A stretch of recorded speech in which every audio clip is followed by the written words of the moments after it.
Leo nataka kupeana short story about why I don't think data ya Kenya ina capturing the real extent of unemployment in Kenya. So ukiangalia most developed countries zina face a demographic collapse. Hiyo inamaanisha that the number of people ambao wanahitaji ku maintain that population iko below that threshold ambayo ni around 2.1. Most African countries ama developing countries ziko na the complete opposite of that problem, ni ambayo ni a demographic explosion. Before we go any further, tunafanya a small study about unemployment in Kenya.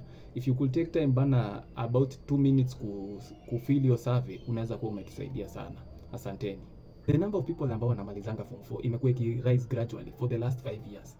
Ukiangalia sasa in 2020 ilikuwa around 740,000 people, 2021 820,000, 2022 880,000, 2023 899,000, 2024 962,000.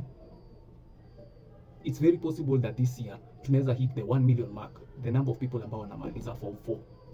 General estimates hata za 2024 zinasema that there's almost 200,000 people ambao hata hawaku clear hiyo form 4, wali drop out between form 1 and form 4.